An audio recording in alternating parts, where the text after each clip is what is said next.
ഞാൻ ചിക്കൻ്റെ ഒരു ഡിഷാണ് ഉണ്ടാക്കാൻ പോകുന്നത്. അതിലാണെങ്കിൽ ഞാൻ മുളക് പൊടി, മല്ലിപ്പൊടി ഇതൊന്നും യൂസ് ചെയ്തിട്ടില്ല.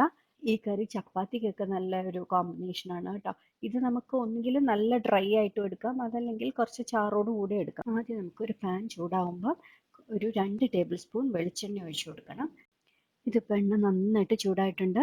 ഞാൻ അതിലോട്ട് 1.5 ടേബിൾ സ്പൂൺ വെളുത്തുള്ളിയും 1.5 ടേബിൾ സ്പൂൺ ഇഞ്ചിയും കുറച്ച് കറിവേപ്പിലയും കൂടെ ഇട്ട് കൊടുക്കുവാണേ.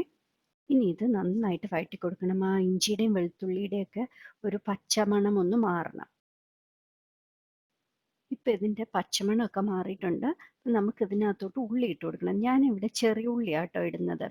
ഞാനൊരു 250 ഗ്രാം ചെറിയ ഉള്ളിയാണ് ഇതാണ് ഞാൻ ഇട്ട് കൊടുക്കുന്നത്. ഇനി ചെറിയ ഉള്ളി വേണ്ട, സവാള മതിയെങ്കിൽ ഒരു 2 മീഡിയം സൈസ് സവാളയൊക്കെ ഇട്ടാൽ മതിയാവും കേട്ടോ. ഇതിൻ്റെ കൂട്ടത്തിൽ തന്നെ ഞാൻ ശകലം ഉപ്പും കുറച്ച് തേങ്ങാക്കൊത്തും കൂടി ഇട്ട് കൊടുക്കുന്നുണ്ടേ.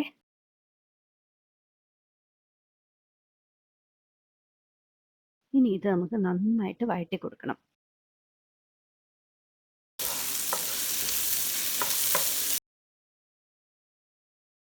ഇതിനകത്തോട്ട് ഞാൻ ഒരു 1/2 ടീസ്പൂൺ മഞ്ഞൾപ്പൊടിയും കൂടെ ചേർത്ത് കൊടുത്തിട്ടുണ്ട്.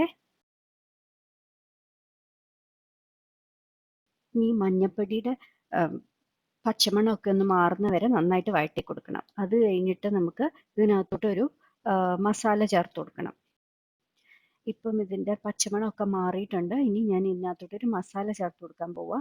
ഞാൻ ഈ മസാല പൊടിച്ചത് ഒരു 6 ഗ്രാമ്പൂ, ഒരു 10 ഏലയ്ക്ക, 1 ടീസ്പൂൺ പെരിഞ്ജീരകം പൊടിച്ചതും, ഒരു 5 വറ്റൽമുളകും, 1 ടീസ്പൂൺ മുഴുവനേ ഉള്ള കുരുമുളകും, ഒരു കഷ്ണം പട്ടയും കൂടെ നന്നായിട്ട് ഡ്രൈ റോസ്റ്റ് ചെയ്തിട്ട് പൊടിച്ചെടുത്തതാണ് കേട്ടോ ഇത്. അതുകൂടെ ഞാൻ ഇതിനകത്തോട്ട് ചേർത്ത് കൊടുക്കാൻ പോവാം. ഇനി ഇത് നന്നായിട്ടൊന്ന് ഇളക്കി, ഇത് ഓൾറെഡി മൂത്ത പൊടിയാണല്ലോ, അതുകൊണ്ട് ഒരുപാട് നേരം ഇട്ട് മൂപ്പിക്കേണ്ട ആവശ്യമില്ല. നമുക്കിതിനകത്തോട്ട് ചിക്കൻ ചേർത്ത് കൊടുക്കണം. ഞാനൊരു 1.5 കിലോ ചിക്കൻ ആട്ടോ എടുത്തേക്കുന്നത്.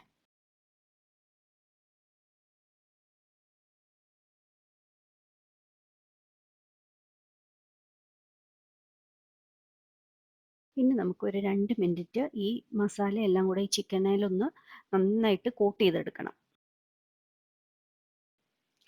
ഒരു ശകലം ഉപ്പൂടെ ഇട്ട് കൊടുക്കണം കേട്ടോ. നമ്മൾ ആദ്യം ഉള്ളി വഴറ്റിയപ്പോൾ മാത്രമല്ലേ ഉപ്പിട്ടുള്ളൂ. ഇനി ചിക്കൻ വേവാനുള്ള ചിക്കനും ആവശ്യമുള്ള ഉപ്പും കൂടെ ഇട്ട് കൊടുക്കണേ.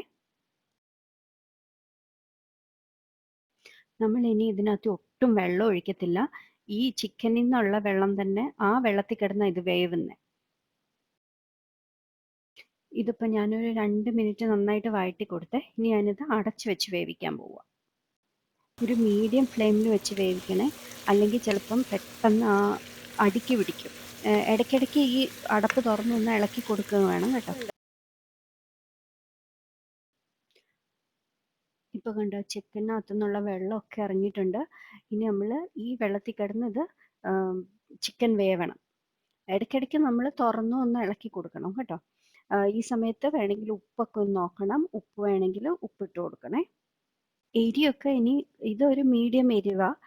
ഇനി കൂടുതൽ എരി വേണമെങ്കിൽ കുരുമുളക് പൊടിയുടെ അളവ് കൂട്ടിക്കൊടുക്കുക, അല്ലെങ്കിൽ ആ വറ്റൽമുളകിൻ്റെ അളവ് അതൊക്കെ ഒന്ന് കൂട്ടിക്കൊടുത്താൽ മതി.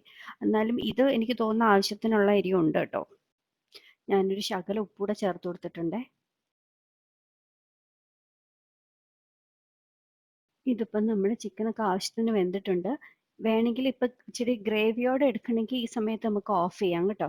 ഇനി അതല്ലെങ്കിൽ നമുക്ക് ഇച്ചിരിയും കൂടെ ഇട്ട് ഇതൊന്ന് വഴറ്റി ഈ ഗ്രേവിയൊക്കെ ഈ കഷ്ണത്തിലൊക്കെ ഇങ്ങനെ പൊതിഞ്ഞിരിക്കുന്ന ഒരു സ്റ്റേജ് ആകുമ്പോൾ എടുക്കാം. ഇതിപ്പം നമ്മുടെ ചിക്കനൊക്കെ നന്നായിട്ട് വെന്ത് ആ ഗ്രേവിയൊക്കെ ഈ ചിക്കൻ്റെ കഷ്ണത്തിലൊക്കെ ഇങ്ങനെ പെരണ്ടിരിക്കുന്ന ആ ഒരു സ്റ്റേജായി. ഇനി ഞാനിത് ഓഫ് ചെയ്യാൻ പോവാം കേട്ടോ.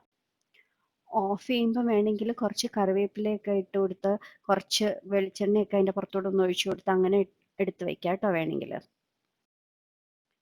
അപ്പം നമ്മുടെ അടിപൊളി ഒരു ചിക്കൻ റെഡി ആയിട്ടുണ്ട്.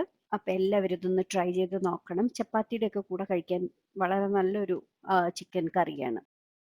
അപ്പോൾ എല്ലാവരും ഇതൊന്ന് ട്രൈ ചെയ്ത് നോക്കിയിട്ട് ഫീഡ്ബാക്ക് പറയണം. ഇഷ്ടപ്പെടുവാണെങ്കിൽ ലൈക്ക് ചെയ്യാനും ഷെയർ ചെയ്യാനും ചാനൽ സബ്സ്ക്രൈബ് ചെയ്യാനും മറക്കരുത്.